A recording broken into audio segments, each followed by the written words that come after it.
Hey, what's up? My name's Alea and welcome back to another video. So today we're going to be doing a very large book haul. So these are all the books that I got for Christmas and then all of the ones that I bought myself since then. So we have quite the hefty stack to go through, so I would recommend get some tea, get some coffee, and let's get into it.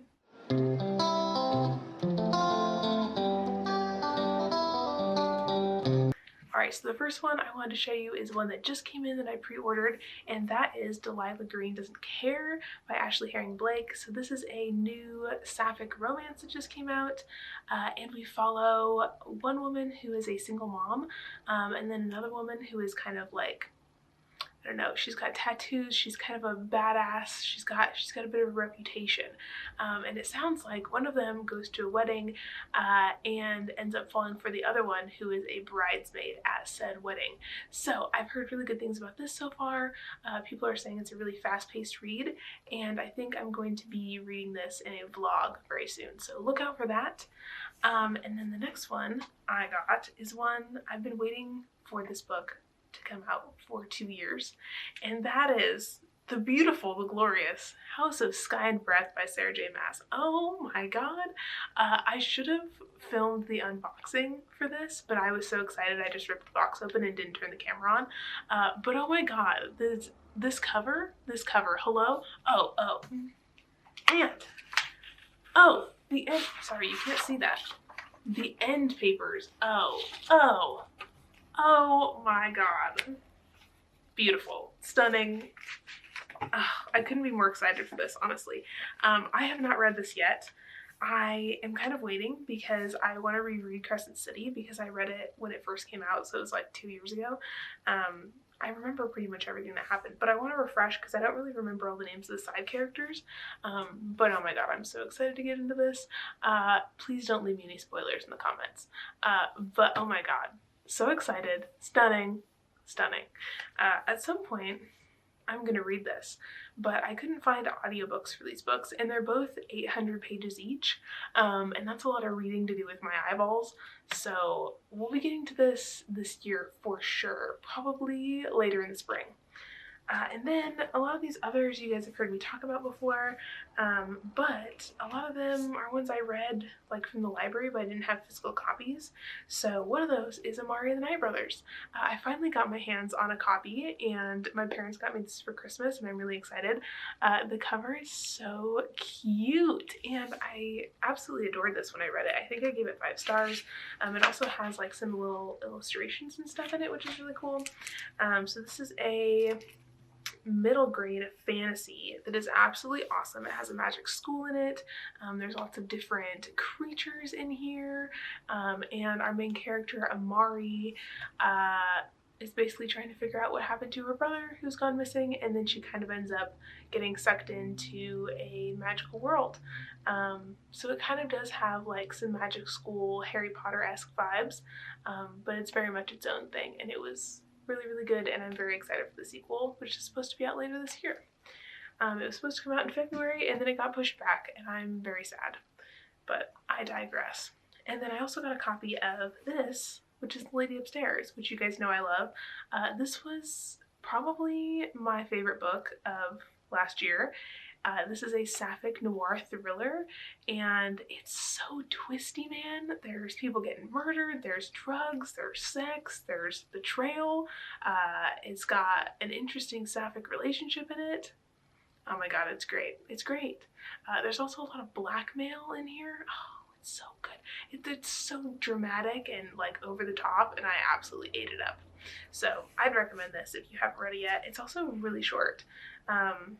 But yeah, honestly, I would be down to reread this, and I think I'm probably going to read anything else that this author ever writes because, oh my god, her writing is like so easy to consume. Oh, it's great. 10 out of 10. I also got a copy of The House in the Cerulean Sea by TJ Klune. I listened to this on audio, I think it was like 2 summers ago, and it was great. So the audiobook is wonderful, but I really wanted a physical copy and I really wanted the hardcover because the paperback that they made has like this ugly like New York Times bestseller strip on it and it just looks tacky. Sorry, it does. It looks tacky. So I really wanted the really nice, really pretty hardcover, and I finally splurged and bought it for myself. I'm so excited to have this. I've actually been thinking about rereading this maybe soon because I don't know, I've been kind of like stressed lately, and I feel like this is like the perfect book to read when you're kind of like going through it. So yes, this is fantastic, and I'm so excited to own a copy. I also got this one, which is a newer release, and that is A Snake Falls to Earth by Darcy Littlebadger. This is a middle grade, and it follows a young girl who is Native American, and I think it's about her relationship with a snake, and that's all I really know. I don't really want to know too much about this, but one thing I noticed about Darcy Littlebadger's books is that like they're so heavy, and I don't know why. There's like a serious weight to them. It's kind of interesting. And then underneath, the hardcover is like orange and has these really cute little like illustrations on it, so that's really fun. But I have not read this yet. I am very interested to do so. I'm finally getting back into like kind of reading physical books again because I was on a pretty hardcore ebook and audiobook kick there for a while. So maybe we'll get to this soon. It's very pretty.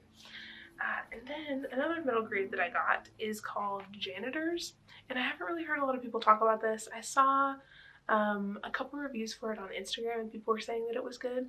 And it's about this young boy named Spencer, and he goes to elementary school, and at his school he keeps seeing these like little magical creatures, and he sees the janitors like kind of running around capturing the creatures, and he kind of investigates, and he realizes that the janitors are magical, and that there might be some magical things going on at his school, and it just sounds really interesting. I like the idea of janitors being magical. I just thought that was really unique. So it's set at a school, and it's about these kids just kind of exploring and trying to get to the bottom of what's going on at their school. But I know this is a longer series, so I'm interested to read this and see what I think. But if you've read this, let me know what you thought of it, because I would be very curious to know. Also, I got a copy of this book that you guys, I know I never shut up about this, but it's My Lady Jane. I finally got a hard copy, and I'm so excited because I've read this book twice now. And the first time I gave it 5 stars, and the second time I gave it like 4 stars. So it's quite good. It's very fun. It's about people who shapeshift into animals, and this is a YA fantasy, and it's like a retelling of like Tudor England, except for all of the people who are royalty are either like they can shift into animal forms or they cannot, and there's sort of this like divide among the royals.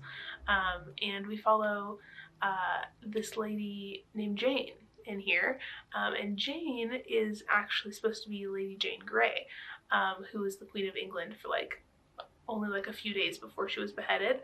So this is kind of a retelling of her story, and she goes on all these adventures, and it's about her and her family and this arranged marriage that she's forced to get into with this guy named Gifford, and it's so cute. It's fun.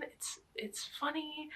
Jane is like totally a book nerd, and her and Gifford's relationship is so funny. They have such good banter, and this book is just really a fun and fresh time. And it was lovely to reread it. But I really was so excited to get a hard copy, because I read it from the library both times, and so this is really cool because there's a little ferret on it, and then underneath there's a little gold horse. It's so cute. It's just like really detailed and really precious, and we also have like really nice deckled edges. So anyways, I'm so happy to have a copy of this book because, you know, sometimes you just want to own some of your favorite books. And lately I've been trying to read a lot of stuff from the library just to like save money and stuff, but I realized that, you know, the books that I really, really enjoy, I should really just get my own copy if I love them so that I can reread them later, because I am kind of getting into that now. And then another one I recently got that I have not read is called American Hippo by Sarah Gailey, and I've heard good things about Sarah Gailey's writing, and this book just had a really interesting premise. So this is kind of like an alternate history book where I guess back in the day there was something where like they were in America, they were considering like raising hippos instead of cows for like meat. I don't know whose idea that was, but it sounds very American. So this is kind of a story about like what if that actually had been a thing. So on the front there's like a picture of like a hippo and a cowboy, and I just need to know. I just need to know what happens in here with these hippos. And I don't really know too much else other than that. I know that I think there's like a couple different stories in here. Yeah, it looks like there's like 4 different short stories in here. And I'm not sure if they're all about the hippos, or if only the first one is about the hippos, but I need to know about the hippos, so I got it. And everybody's always saying that Sarah Gailey's writing is really, really good. And I know that she's written some other things that I'm interested in as well. I'm also not sure if this is queer or not, because I know that this author writes some other books that have some queer rep in them, but I'm very excited about the hippos, as you can tell. And then another one I got is called No Beauties or Monsters, and this is a YA horror, and I saw this at the bookstore, and I thought to myself, I've never seen that book before in my life, and I've heard nothing about it, and I'm intrigued. And I read the first few pages and the writing was really cool, so I was like, I'm just gonna buy it because why not?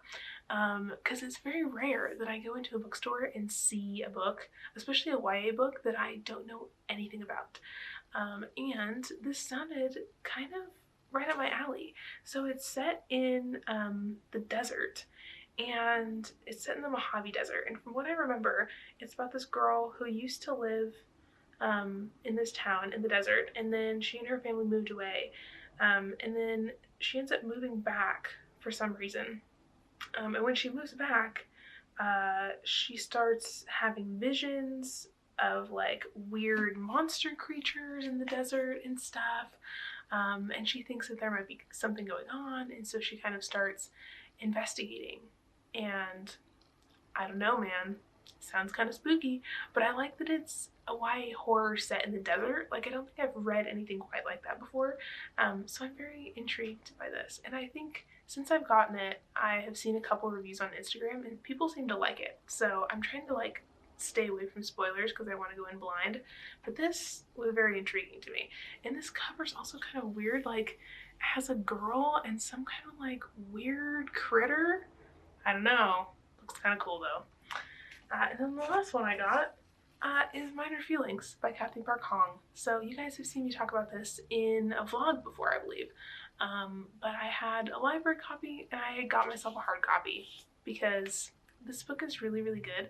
I still have only read like half of the short stories, so I think I'm gonna go back and read it again from the beginning and read it all the way through, because when I read it last time it was for a class, and so I only had like certain stories that were assigned for me to read, but I want to read the whole thing because it's really fantastic. So if you don't know, this is a nonfiction essay collection by Kathy Park Hong, who is an Asian American writer. So this is about the Asian American experience. It's also about her and her being a writer and going to grad school and friendships and family and all of that kind of stuff. And it's really, really well written and very interesting. And I feel like this should be required reading for everyone. It's very good. So would recommend this if you're into nonfiction or you just want to read a book that is gonna teach you something. But I think that's all the books I had to share with you. That was quite a few. I don't usually haul this many books at one time, but you know, Christmas happened and then I got a new job, and so now I can afford to buy books, which means I'm dangerous. So if you've read any of these, I would love to hear your thoughts. If you want to buddy read any of these, do let me know because I would love to. Also, I leave my Goodreads, Instagram, Twitter, all of that linked down below if you want to follow me on any other platforms. And that is all I have for you today. And I will see you in another video very soon. Bye!